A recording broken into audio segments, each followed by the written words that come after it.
There are various lectures on national security, on sedition, and of course on terrorism and cyber terrorism. We will first theorize, because at this level we need to theorize, we need to conceptualize certain things. Then what are the laws on national security and terrorism? Then terrorism means what? How is it different from crime? On desirability, constitutionality, and feasibility, some of these things we will try to look into. Abuse of counter-terror legislations, which is indeed a fact, and then way ahead. There are 4 or 5 questions which often are discussed.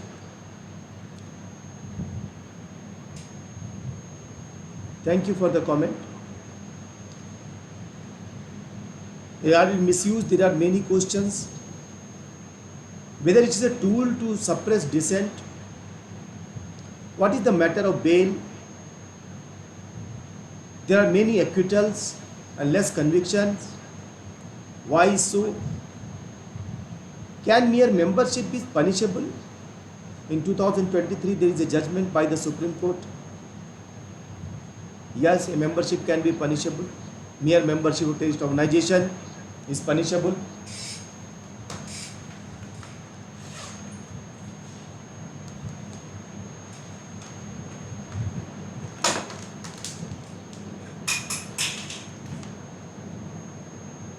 Is it discriminatory?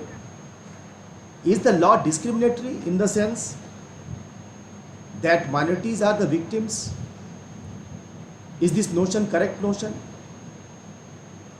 What is the position of rehabilitation, integration, maybe compensation? These are many things that can be discussed. But as I submitted, I doubt that all of these things can be discussed.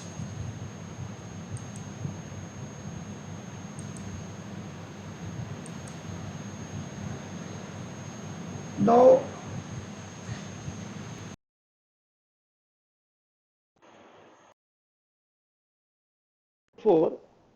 United Nations has come up with a report which is known as A More Secure World, Our Shared Responsibility. Report of the High Level Panel on Threats, Challenges and Change. United Nations has highlighted 6 areas of danger to global security. Terrorism is one of them. And United Nations has identified that terrorism is a threat to civilization. It is a threat to international community.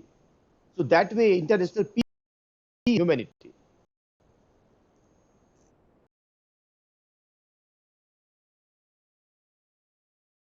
Nations Security Council Resolution 2001, 1373.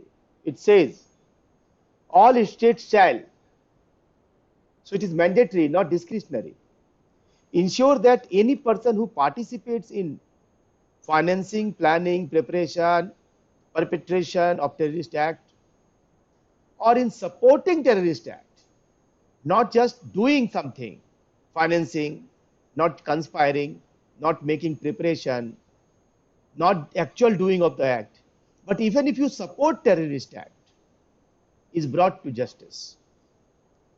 And ensure that in addition to any other measures against them, such terrorist acts are established as serious criminal offences in domestic laws and regulations, and that the punishment duly reflects the seriousness of such terrorist acts. This is the United Nations Security Council resolution of 1373, which says you have to make harsh laws to deal with terrorism. Why? Because it is a threat to civilization, international peace, international security, international community, and humanity. So harsh laws are indeed the mandate of the United Nations. And that is why USA, UK, Australia, Canada, most of the democratic countries who believe in rule of law who believe in liberty of people, they have made stricter laws to deal with national security, especially terrorism, and India is one of them. You can find that maybe the laws in India are not as strict, as harsh as it is in USA or in UK. Let me give you a small example.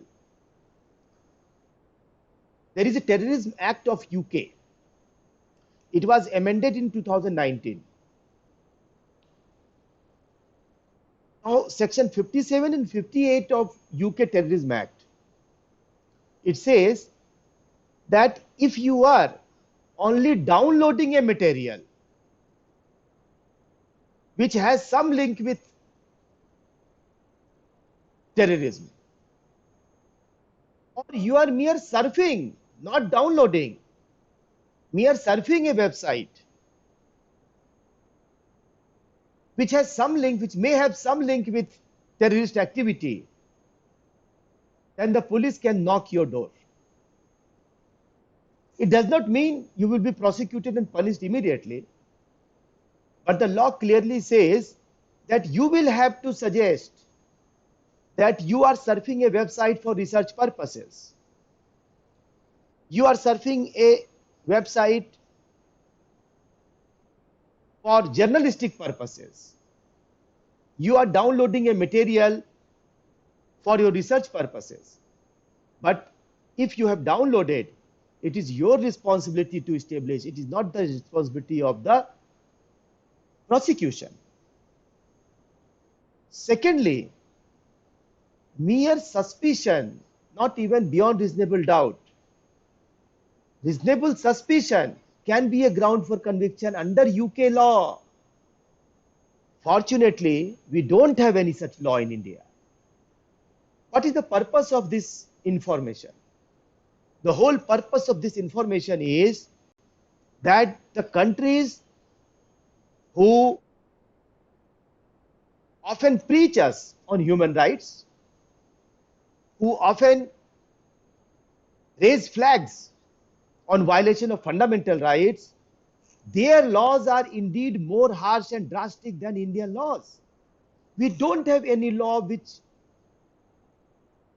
penalizes mere downloading a material, which section 57 and 58 of UK Terrorism Act does.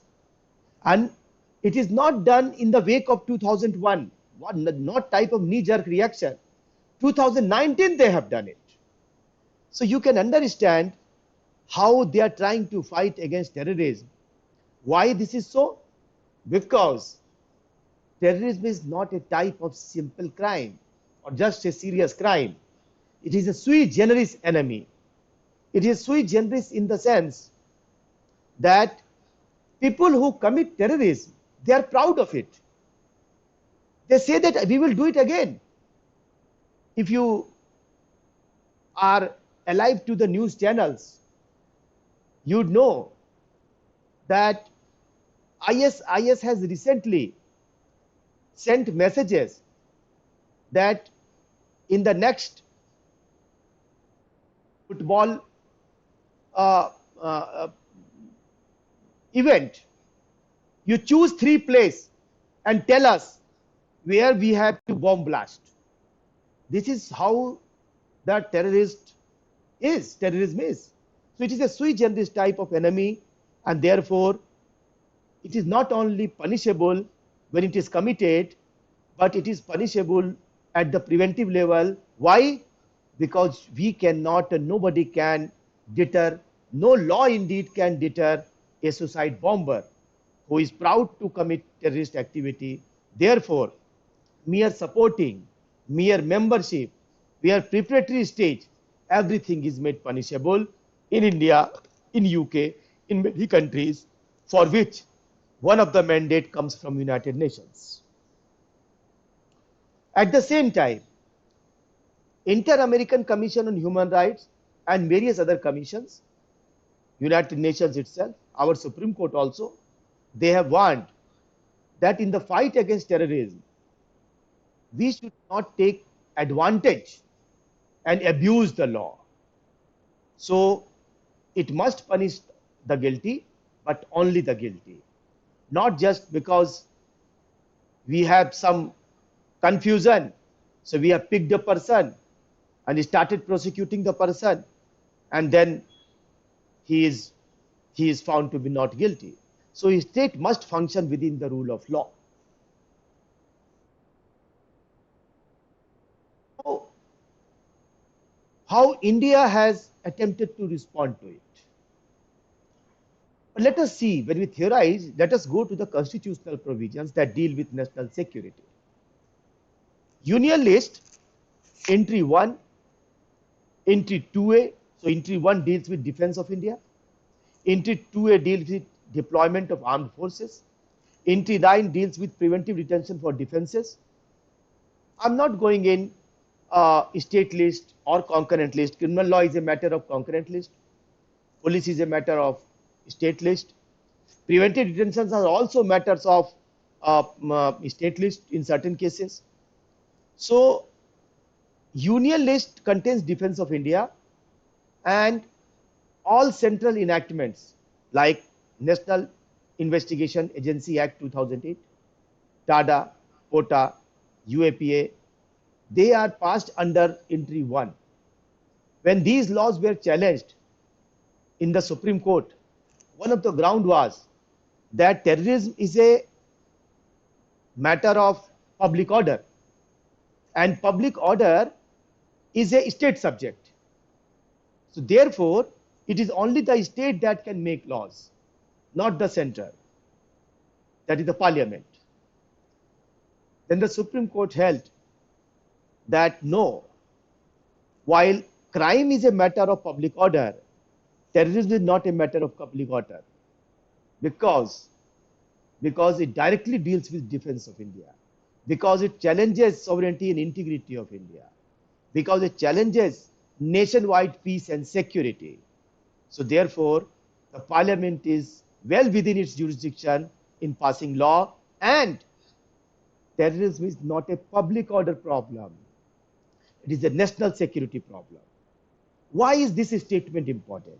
So that we all here or outside can understand that the things that we are going to discuss or discussing, that is terrorism, is a different type of enemy. It is not a type of criminal, simple crime or maybe heinous crime. It is more than that, because you have to deal with people who cannot be deterred by law. They can be suicide bombers. They are proud of it, and they take no mercy in killing innocent children, women, and those who are unarmed. Now, if we see preamble that talks about national security, in the sense that unity and integrity are part of preamble. That is a pledge we all have taken. If we see part 3rd of the Constitution, Article 19, 2 to 4, 2, 3, 4, three provisions are there which imposes restrictions on freedom of speech and expression and other freedom on the basis of sovereignty and integrity of country, security of a state. Article 22, preventive detention laws. It says that fundamental rights, some fundamental right like a arrested person has to be presented before a magistrate within 24 hours, that the person has the right to know the grounds of arrest, that the person has right to consult advocate. These three things shall not be available those who are detained under preventive detention laws. This is the Constitution that says. In 1950, this was provided. So, when we say that the grounds of arrest will not be given to under preventive detention laws, that does not mean it will not be given. There are provisions, but that will not be immediately given. So, 22 deals with national security issues, preventive detention laws. Article 33, it imposes restrictions on security personals. They don't have fundamental right like we and you enjoy. Article 14, Article 19, they don't have fundamental right like that. Then Article 311, especially 311 Clause 2, Clause C, Subclause C, that says that in case of national security, national interest indeed, a person who is in government service can be dismissed without giving any reason and without having any chance of natural justice. So generally, for a government servant, if he is being removed, the constitution says natural justice has to be followed. But at the same time, it provides exception in case of national interest, no natural justice is required. Using this provision in Jammu and Kashmir and in many other places, at least 100 persons were removed from services because there were great suspicion that they had link with terrorist organizations. Then we are aware of Article 352, that is emergency provision, that deals with national security. Then Article 355, that clearly says it is the responsibility of the union to secure states. Then 358, that says that Article 19 is automatically suspended once emergency proclamation under 352 is made on the ground of external aggression and war, but not on the ground of armed rebellion. Then 359 says that fundamental rights can be suspended. 358, Article 19 automatically suspended on 2 grounds. So you remember, emergency can be on 3 grounds. Article 19 is suspended only on 2 grounds. But under 359, except Article 20 and 21, all fundamental rights can be suspended, not necessarily suspended.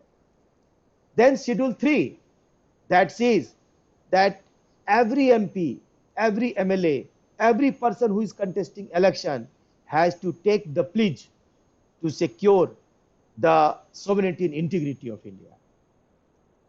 51 capital A is fundamental duty, that again says that every citizen is bound to respect the sovereignty, integrity of this country, our country. Section 31D, this was incorporated in 1976 through 42nd Amendment. 31D clearly talked about what is anti-national activity. It described what is anti-national activity. There was a definition of anti-national activity. Later on in 44th Amendment, when Indira Gandhi lost the election and Janata Party came in power, they removed this provision because they were likely to be misused. Now my question to the learned participant: is it normal to have such elaborate provisions for national security in a constitution that is basic law? And what is the intention of Constituent Assembly and Parliament? If you can keep on thinking, and you can answer, if you like, you can answer now, otherwise you can answer after maybe 1 hour, that why these elaborate provisions in the Constitution? What was the intention of Constituent Assembly and Parliament?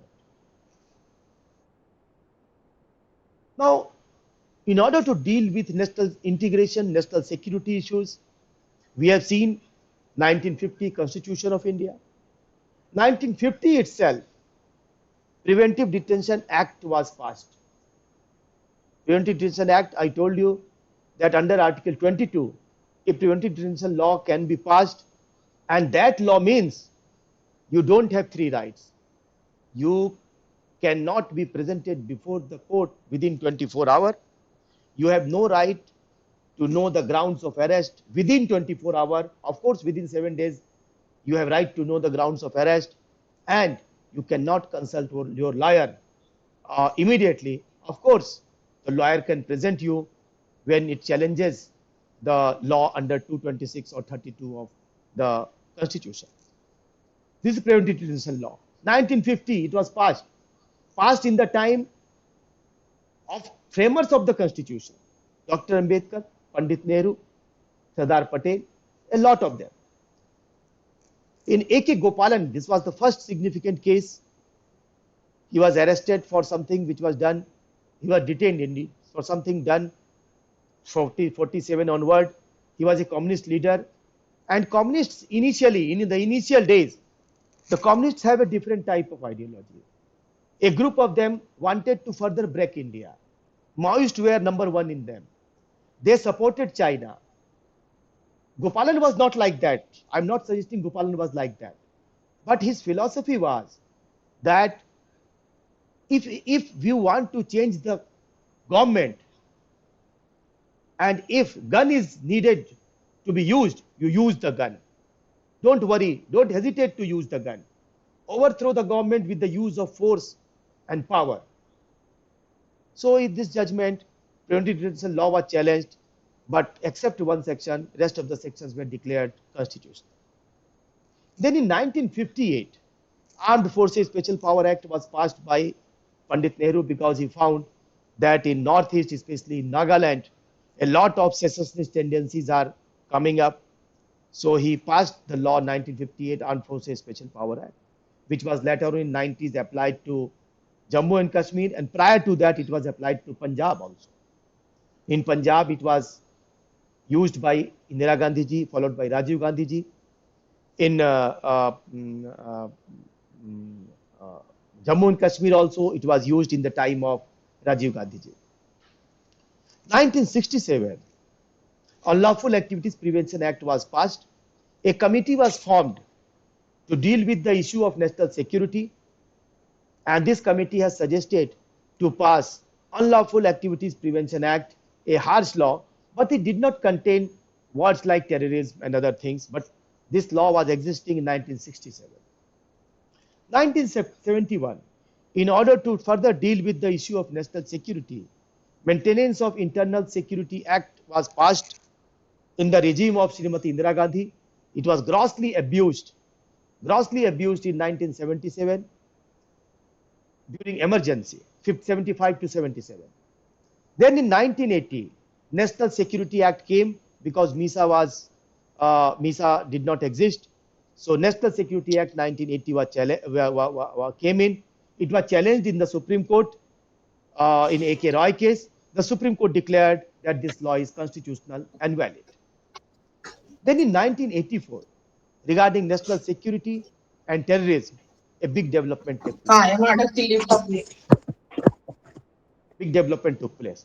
And that was Operation Blue Star.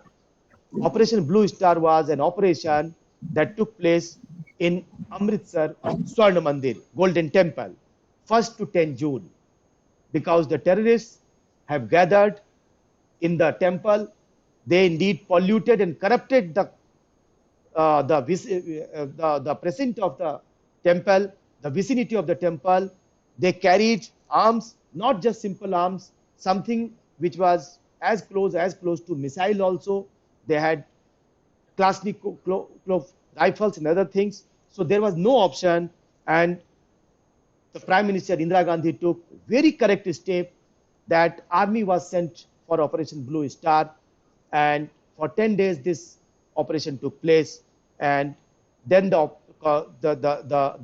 Golden Temple was freed from terrorists.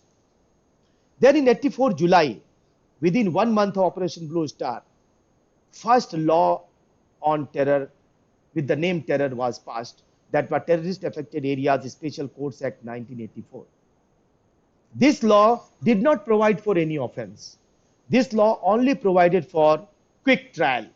So special courts were made, public prosecutor were special, protection of witness provision was there, and those people who were prosecuted under chapter 6 of IPC for section 121, 121A, 122, 123, all four deals with waging war, for which capital punishment is also there. They have to be prosecuted as per the provisions of terrorist affected areas Special Courts Act. Indian Evidence Act was also amended by Srimati Indira Gandhi ji, and a shall presumption was incorporated those days. Unfortunately, on 31st October, Prime Minister Indira Gandhi was assassinated. That showed first time how lethal, how fatal terrorism can be, and sometimes the level of dissatisfaction against the state is also exhibited through this assassination. Then it led to the unfortunate and criminal carnage of the minority Sikh people all over this country, which remained unaddressed. And that is also one such reason why Khalistan movement is gaining support from some people, because the Indian state failed to prosecute and punish the killers of innocent Sikh victims who were unarmed and killed by Gunda's element uh, of, of society. But hardly there were 5-6 convictions, while around 5,000, around 4,000 people were killed in Delhi, Kanpur, and Bokaro Steel City. 1985, Jammu Kashmir Constitution was amended, and this is a less known fact. Jammu Kashmir Constitution was amended through constitution order, and first time terrorism word and terrorist activity word was indeed defined in this. You can see, and if you go to see the explanation clause, Terrorist Act, what is the Terrorist Act? So Terrorist Act means any act or thing by using bomb, dynamite, or other explosive substances, or inflammable substances, or firearms, or other lethal weapons, or poisonous or noxious gases, or other chemicals, or any other substances of a hazardous nature. This is a very open-ended type of definition, which was incorporated during the regime of Srimati Indira Gandhi in June 1985. Then in 1985,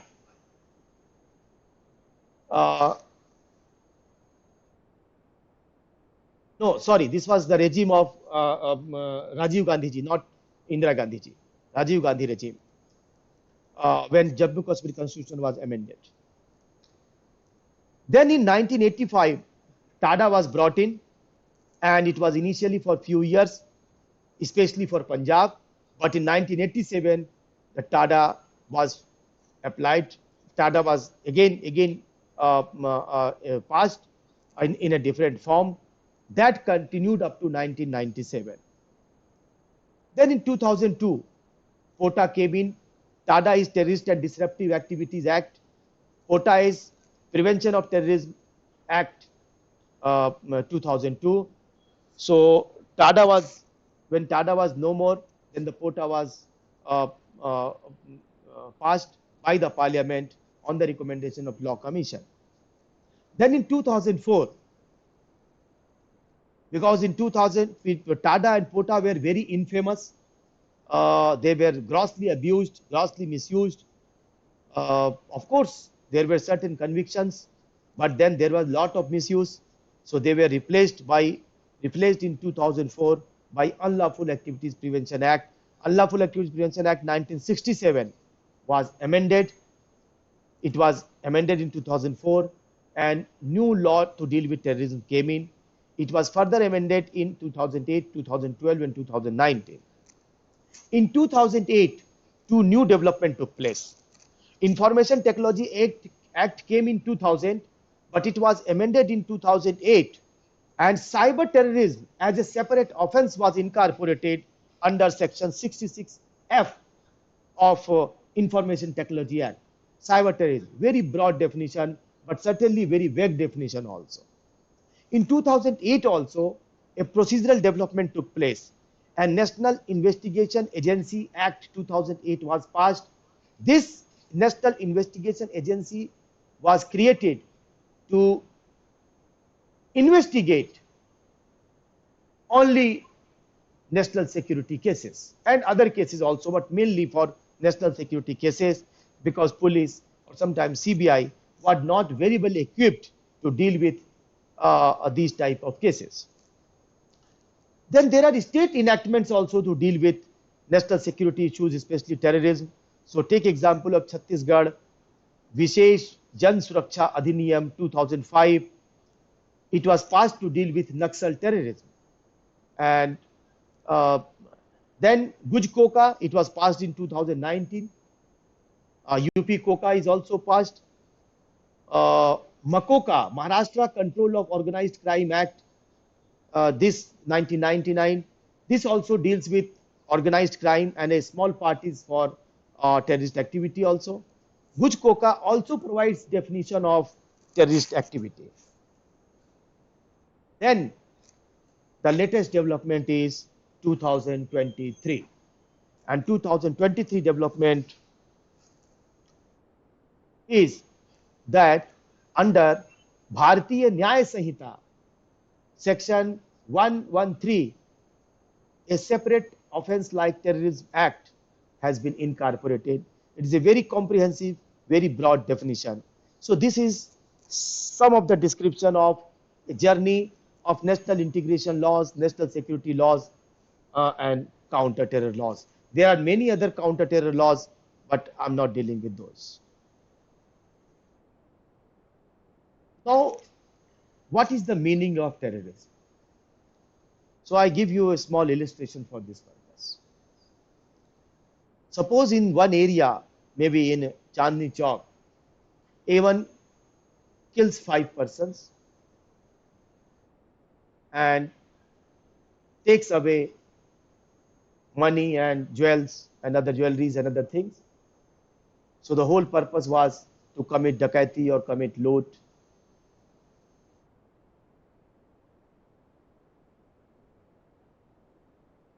Now, this is one illustration. The other illustration is that in Chandni Chowk itself, suppose there is a bomb blast. And in bomb blast, nobody was killed. There was one person injured only. And then there was some envelope, some mails sent to some news channels that Chandni Chowk bomb blast was done by us. Take example of maybe Harkatul Ansar.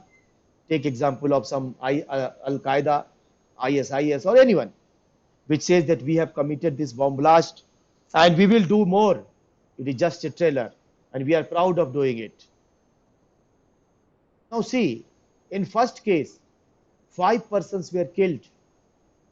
They lost their life. This will amount to murder. This is not a terrorist activity. In second case, where no one is killed, there is a bomb blast, but this amounts to terrorism. What does it indicate? This indicates that it is not the act which is significant or decisive. It is not the consequence that is significant or decisive. What is more important is why the act was committed. In first case, the act was committed to commit some loot or dakaiti. It is a type of murder, even if 5 people were killed. In second case, no person was killed, but the purpose was to challenge the very sovereignty and integrity of this country, challenge the very authority of the state, challenge the national peace, and this activity is known as terrorism. So, terrorism is indeed a special intent crime. It is not a general intent crime like other crimes.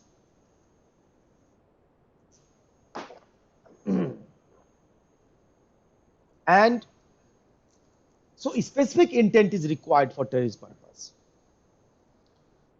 And it has a special motive. And we can see how this motive is different. Target of terrorism is state, not individual. Individual is just a tool. State is the target in terrorist activity. It is an attack on sovereignty. It is not an attack of one building or one house. It is an attack on sovereignty. They want to challenge the sovereignty of our country or any other country. They face for political or religious demand. They have some political demand. Give us, disintegrate India. Or they have some, maybe some religious demands. For example, Islamic jihadists, they have a different demand. They want to unfurl this flag of Islam. They are misinterpreting the religious texts and say that they have the divine right to do it. So they say we have a right to self-determination. What are the other traits of a terrorism activity? These people or terrorists does not believe in democratic process. Take example of Naxalism. They do not believe in democratic process. Of course, threat of Naxalism is different from terrorism because Naxalism is our own product mainly. Terrorism is not our own product. Once development process goes on, Naxalism will be subdued. We can deal with Naxalism, but we cannot deal with terrorism even if there are developments. So they are against democratic process, against democratic process. They are indeed against democratic values. What are the democratic values? Liberty, equality, gender justice. They are against these all things. You see what happened? What does Taliban want? No gender justice. And they do not believe in judicial process also. They do not believe in judiciary. They do not rely on judiciary. They say, we will do justice. And our fight is for justice. Personal interpretation of the word justice, liberty, and religious text. That is another thing that makes this terrorist activity different from other activity. They have their own version of justice. So they will kill a children and they will say that we have done this is justice. They will violate the liberty of others and say they are doing it in the name of liberty of people, and they will misinterpret religious text.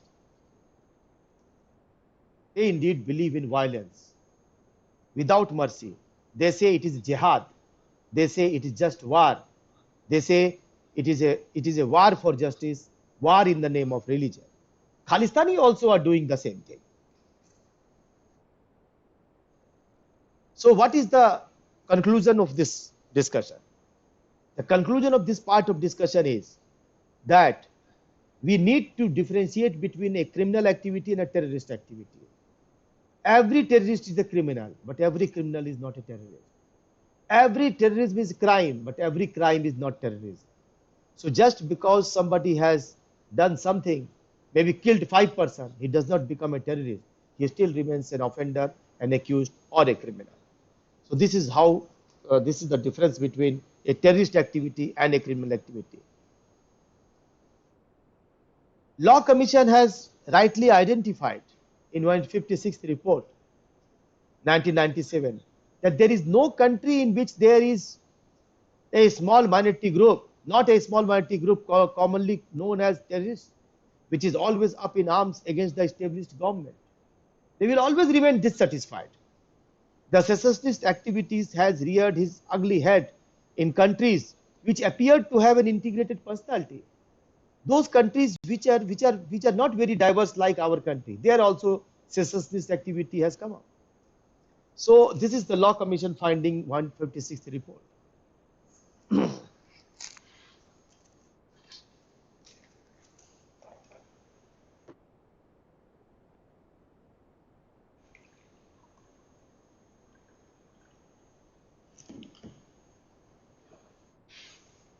How the Supreme Court has made a balance between human rights and terrorism.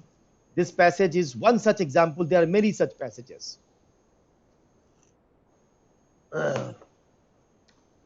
People's Union for Civil Liberties was the Union of India 2004.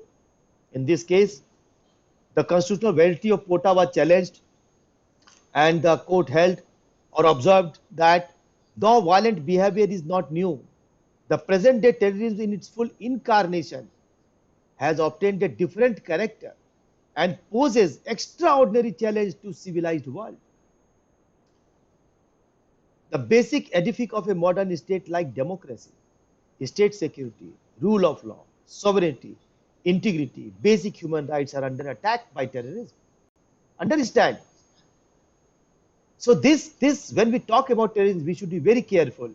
When we have some sympathy for terrorists, we should be extremely careful that whom we are having sympathy, for whom we are supporting. So because this does not know rule of law, terrorism does not know sovereignty, integrity, basic human right, they don't respect. Though the phenomena of terrorism is complex, a terrorist act is easily identifiable. The core meaning of term is even clearer even if its exact frontiers are not. That is why, so this is how the Supreme Court has visualized terrorism. Palimath committee report has identified that a new trend is that religion is become a part of terrorism, and it is aggressively becoming part of terrorism. So it is the enemy sui generis, and we can identify four special characteristics. First is, according to me, it is a part of just cogent. Just cogent means is an international term which says that it is something which is so extremely bad, so extremely poor, so extremely reprehensible that everybody has to condemn it and to declare it inhuman and crime. Just cogent is so terrorism is not yet declared as just cogent, but I think it has got a place of just cogent. Second is, terrorism is using technology by all possible means. Planning technology. So take example of 9/11 attack. Take example of attack on parliament. Take example of recent Hamas attack. So they are using technology like anything. And educated people are involved in terrorist activity. That also makes this terrorism sui generis.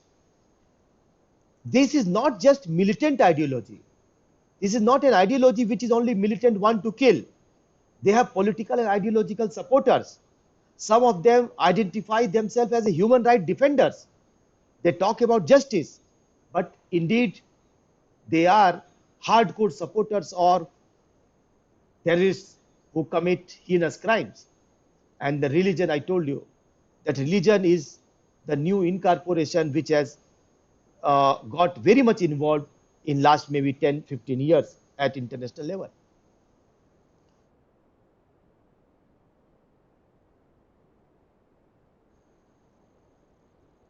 I have dealt with these issues.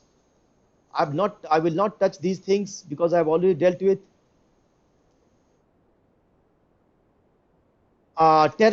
Word terrorist was defined in 84 also, section 2H. It was a very broad definition. I'm not discussing that. Then uh, two, three things we need to keep in mind. First is that harsh laws are indeed a trend in the whole world. Sometimes people say, and there are people who argue that India need not to have laws like UAPA. Even IPC is sufficient to deal with. That is such a suicidal statement. Suicidal statement.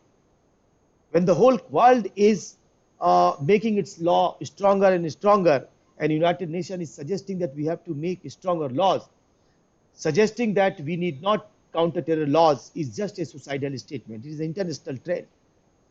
Abuse of law by state is another fact. While terrorism is a fact, abuse of law is another fact. And states have also abused the law, misused the law, which has further generated a part of terrorism. So if you abuse the law and an innocent person is caught, then certainly it is very difficult to stop that innocent person turning into a terrorist. So we have to, while we need strict laws, but the abuse of law also need to be checked. Then the counter-terror laws, while abused by state, NGOs and human rights activists are also abusing the whole issue of terrorism, and there are a number of examples. Indeed, the Supreme Court has also found that some of the NGOs and human rights activists have misused uh, mm, uh, uh, their position. Then there is a difference between crime and terrorism. This I have already dealt with you.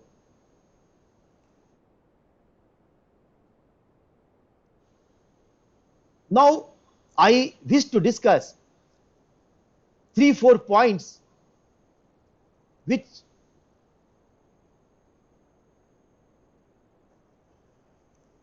misuse of law.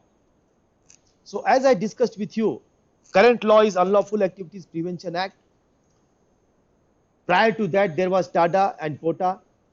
and law was misused, and therefore when the law was misused, it was dropped. Misuse takes place not because the law is bad, because these laws were challenged. In Kartar Singh case, Tada was challenged. Sanjay Dutt case also, Tada was challenged. Pota was challenged. I discussed with you in POCL case, law was challenged. In Arup Bhuya case, some of the provisions of UAPA were challenged. All these provisions were declared constitutional by the Supreme Court. Why? Because the provision is almost all right. Of course, they are harsh, they are drastic. The abuse is at the hands of the executives, at the hands of the police, at the hands of those who are deal with this. So this misuse has to be checked, and misuse has to be checked at the hand of the government, as well as the judiciary has to be very strict. Let me give you 2-3 examples.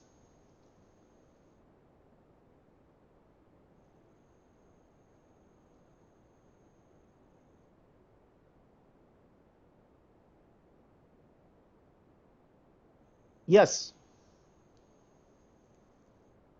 in 8 September 2023, CBI has given, CBI has, CBI court indeed, CBI court has found 3 police personnel guilty for fake encounter in Punjab. In 1992, some person was picked up by the police and then he was killed. So ultimately, the matter was referred to CBI with the help of High Court. And 2023, after a long time, you see, 20 to 1992, the incident took place, and judgment came in 2023. That too by a CBI court. That too by a CBI court. The matter will go to the High Court. The matter will go to the Supreme Court. If this is the situation, the abuse of law cannot be stopped, and terrorism cannot be removed completely. Because if justice will be delivered after 30 years, 40 years, then certainly it will be very difficult. So while these type of cases of misuse by the police has to be checked as early as possible, if someone has committed something, then this type of activities has also to be addressed by judiciary as early as possible. There is another case of Jaswant Singh Khalra case. In this case, in 1995, he was abducted and he was killed, that he was a hardcore terrorist. Ultimately, 2 police personnel were finally convicted in 2011, and they are now facing their life imprisonment.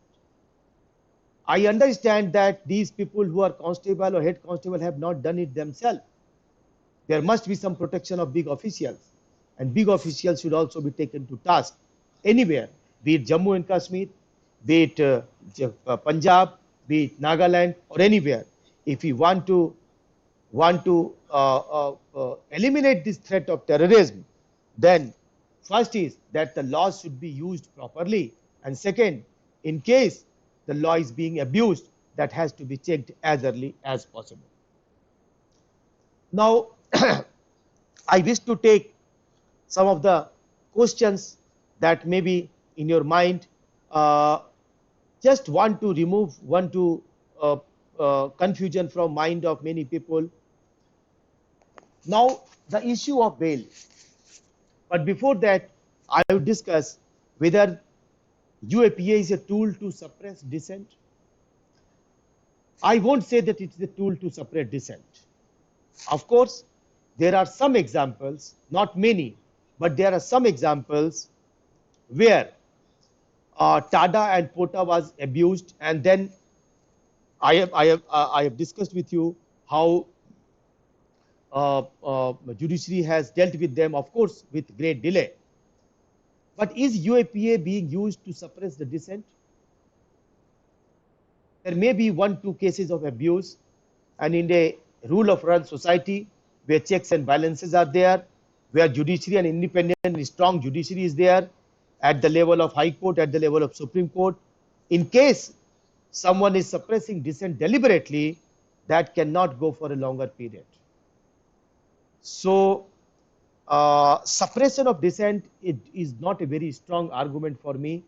People who were arrested under UAPA were people who wanted to throw the government not by democratic means but by undemocratic means.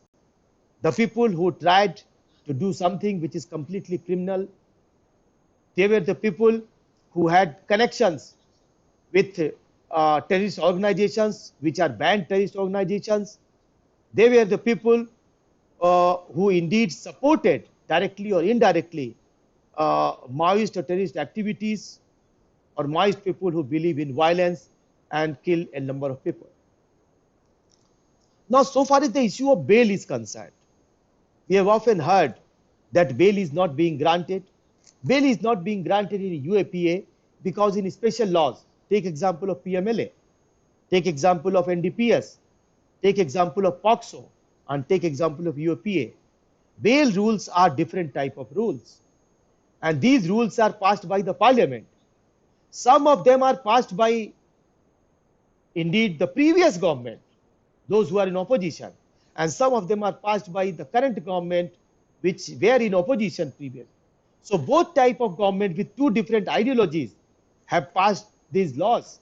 So UAPA bail law is indeed passed by the parliament, by those people who are today crying foul. And because the provisions of bails are so harsh that people cannot get bail if there is a prima facie evidence that that the court thinks that there is a prima facie evidence that they may be guilty. So bail cannot be given. This is the parliamentary mandate. So bail rule has to be changed.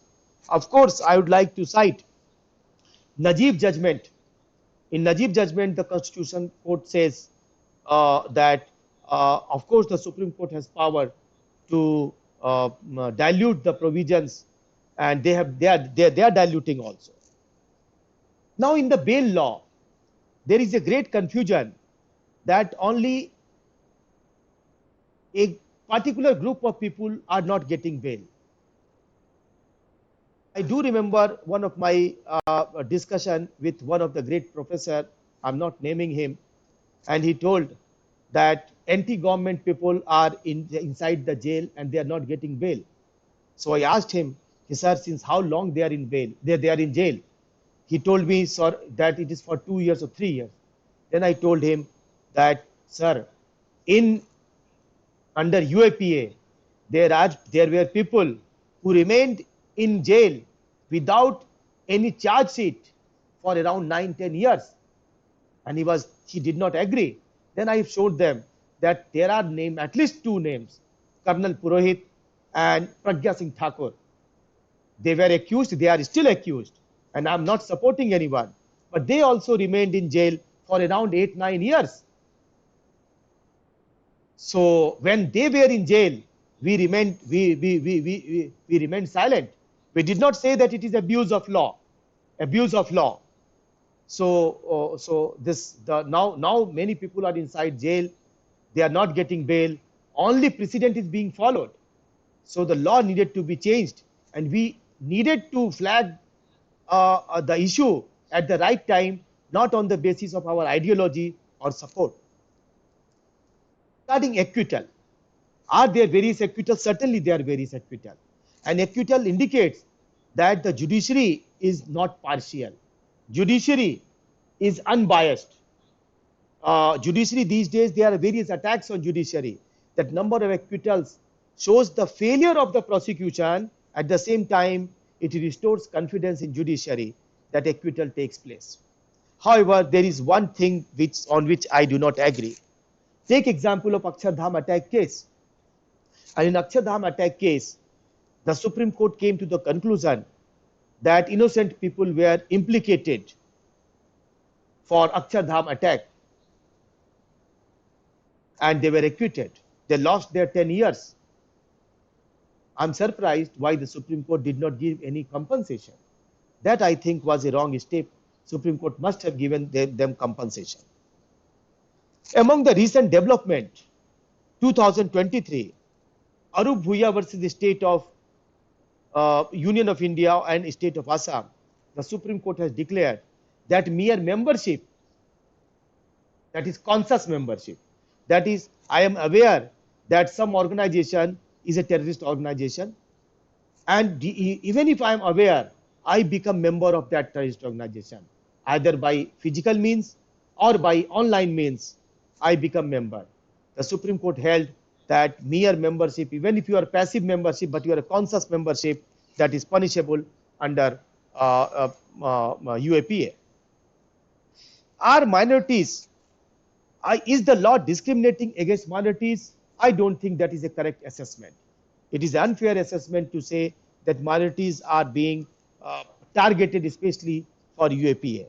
The whole problem is that large number of terrorists, not only in India and world, belong to Islamic communities, unfortunately. Indeed, the scholars need to make research why good number of terrorists are coming from one religion. When good number of terrorists come from one religion, then religious or belief sector, then certainly they will be they will be accused and they will be guilty. So it is not that the law is being discriminated in India. It is just a matter that good number of people are coming from, good number of accused, good number of people who are offender, they are coming from particular community. So it is not correct assessment that it is against minorities. Indeed, a number of majority people community from majority community have also been declared offender and are inside the jail under UAPA. Now, regarding rehabilitation and integration, I would say that terrorism is something which cannot be dealt by harsher laws. Harsher laws are required, but then we have to find the loopholes. We have to find where is the state failing. For example, Naxalism can be controlled if the development activities take place.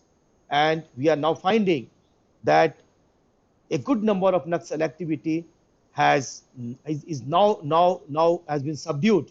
Why? Because development activities take place. Similarly, people who are vulnerable and being misguided, the government and our responsibility, civil society responsibility, is to convey these people that the fight for Azadi is not a fight indeed for a self-determination. So let us not be a tool for these type of terrorist activities who are supported from cross-border situations. We have democracy. India is conducting elections, and we have seen that in Jammu and Kashmir, the number of participation from Jammu and Kashmir is overwhelming.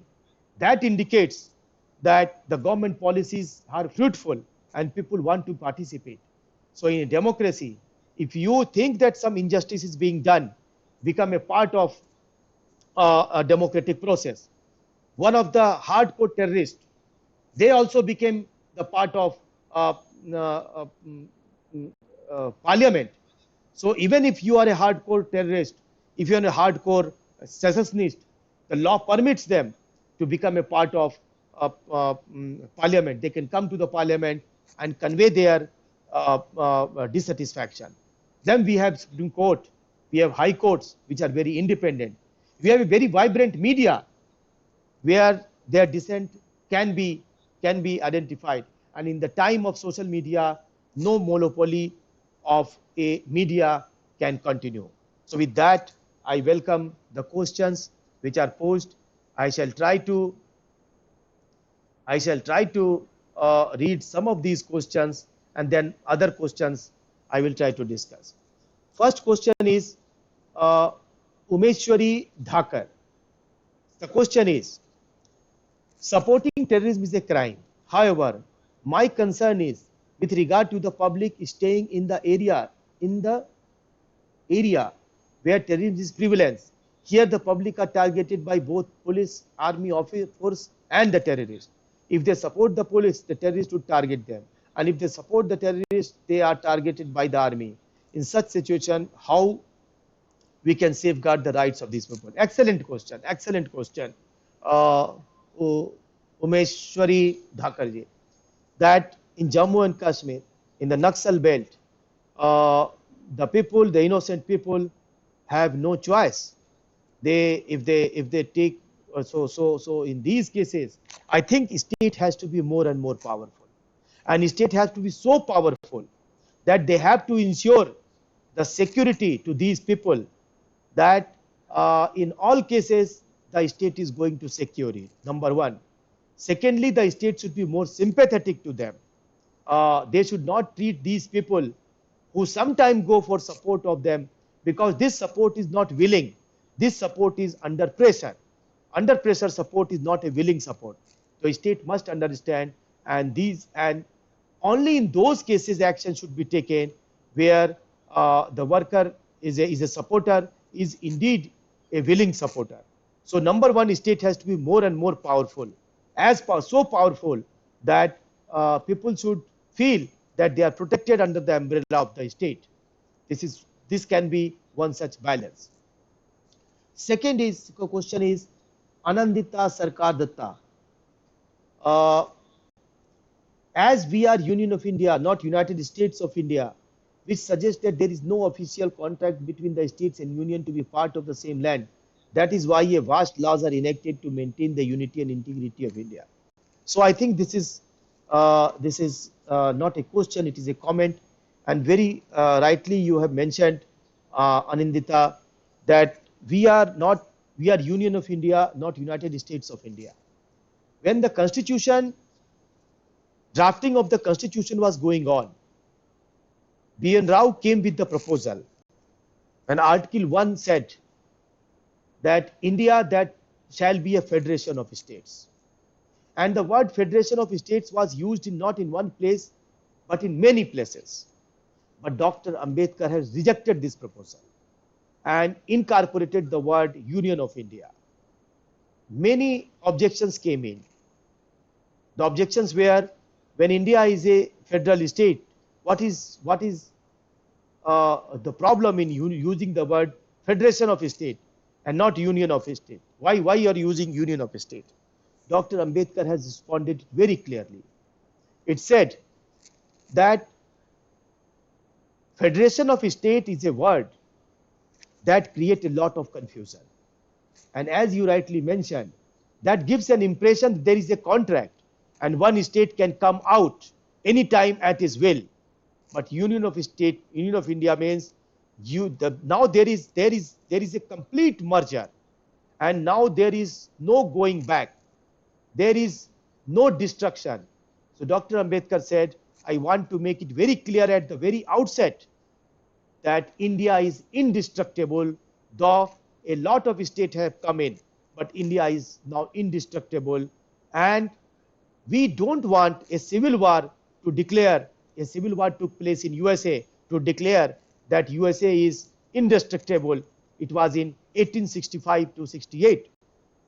Dr. Ambedkar said, I don't want a civil war in India to declare that India is indestructible. This was the vision of Dr. Ambedkar. So you rightly said that it is not United States of India, it is Union of India. Therefore, there is no state which has right to cede from India. Now coming to the next question and supplementary questions from Umeshwari and Anandita is welcome. Then Arunesh has also asked a question, what is the difference between terrorism, militancy and insurgency? I will deal with this question. So supplementary questions are also welcome. Then Sagar Biswas, if Armed Forces Special Power Act is used without any lawful manner, then what can be done by a normal man, woman, and what about Rohingya and KLO? You have to write what KLO means, but Rohingya. Now the question is, Armed Forces Special Power Act is an empowering act, and because Pandit Nehru found that the police cannot deal with the terrorists of Nagaland who wanted an independent Nagaland, so therefore special power has to be given to the police, the army personnel to deal with these terrorists. Now, if it is not used in lawful manner, certainly there are some examples that it is not used in lawful manners. So for that purpose, remedy is provided under Armed Forces Special Power Act. that one may complain to the government and government will give permission. Unfortunately, government has not given permission in many cases, but there are good news that in last 10 years, a couple of permission to prosecute errant officers had been given. Some of them have been dismissed. Some prosecutions are going on. So I think under Armed Forces Special Power Act, if it is not used in lawful manner, uh, while the government should be strict to those people who misuse the authority, the court should also be more vigilant. And it is our responsibility also as a member of civil society to raise issue. But the only thing is that when the civil society to which we are member raises issue, it should be very much clear that we should not be a part of a group, part of an agenda, which only keeps on telling that state is wrong, state is wrong, state is wrong, which is not always correct. They so we should take our own decision, study both sides, know the both side of the story, and then take a decision. But we need to also to be very active. Then Kanak Das, and what about KLO and Rohingya? I'm not sure what KLO means. If you can write down what KLO means, but what about Rohingya? I'm not understanding what is the thing like Rohingya comes here. See, Rohingya people who have come to India, and it is said that they are in India because of the threat of their life to Myanmar. Indian government has talked to Myanmar, has also given Myanmar crores of rupees, and also created infrastructure for their secure return back. Rohingyas are illegal people who have come to India, and they have to go back. There is no other option. If life and security is under threat, Indian government is in talk with Myanmar, and till then Rohingya can stay here. But kindly note that just because they are poor, they cannot stay in our country, because our country should be generous enough, and our country is generous. There is no doubt. We cannot deal with these issues in a court of law. Government knows better than any other person. Then Kanak Ankana Das. The question is, okay, no, this is the question. Kannad Yadav. Kannad Yadav, how can we effectively appeal to the conscience of individual to help reduce terrorism, recognizing it as a primary means to eradicate this threat? Certainly, certainly. So the first thing that we can do is to reduce the chances of radicalization. And these chances of radicalization can be reduced by and this, when we talk about radicalization, that does not mean that radicalization is only taking against national security. These days religious radicalization is also going on because of false forward, fake forwards. So let us not be a part of that false and fake forwards. Number one. Number two, do verify every information. Number two.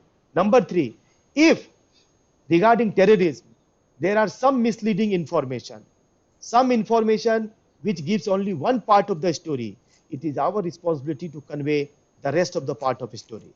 Let me give you a small illustration. Armed Forces Special Power Act is abused, and there are a lot of writings on Armed Forces Special Power Act. Similarly, UAPA or maybe TADA or POTA is abused. There are a lot of articles. Today and yesterday also I was trying to search whether there were some convictions or not.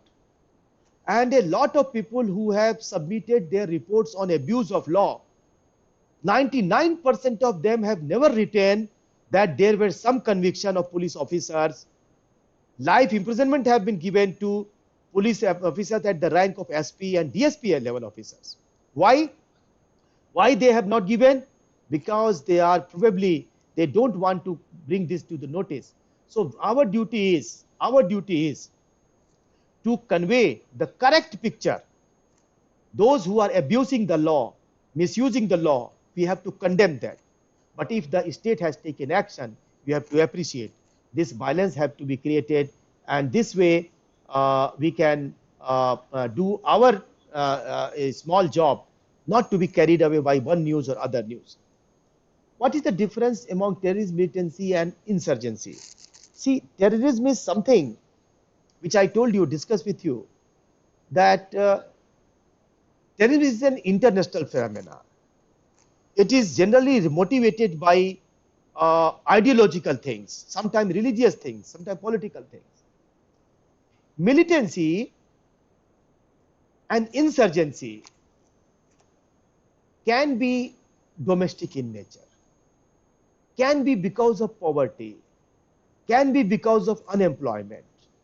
And if you if you address this issue of unemployment, poverty, development, then the insurgency and militancy can be addressed, but terrorism cannot be addressed. See, in Punjab, one of the most prosperous state, there is terrorism. Is it because of unemployment? Is it because of poverty? No, because there are a group of people supported by Pakistan and now supported by Canada who want to break India. Of course, there is a small element that in 1984 riot, the justice was not done. And I'm completely with them. The 1984 riots, Sikh riots, when the justice was not done, they have some right to say that, okay, injustice was made. But that does not mean you start supporting disintegration of our country. So that is how I would differentiate between militancy, insurgency, and terrorism. Sagar Biswas has a question. If any nation facing a military army coup, then what will it be defined by law or court? Is not it a terrorism activity run by military and army? See, military and army coup, military and army coup. Professor Anurag, I think time is running out. You give respond to this question. The rest, I think they can get back to you, or if they post to us, we'll write back to you. Okay, okay, all right. Thank you again. Thank you very much. Thanks to the participant. So can I sign out now? Yeah, thank you so much. Thank you. Both the sessions were very engrossing, and I think it was a lot of enriching information with constitution and international perspectives coming in.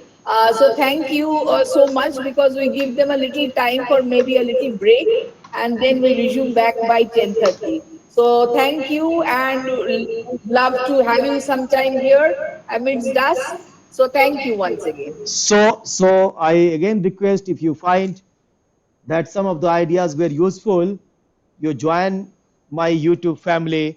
That will be probably a most rewarding thing for me, and do comment on that. Thank you again. Anurag Deep ILI, you can search YouTube. Thank you, sir.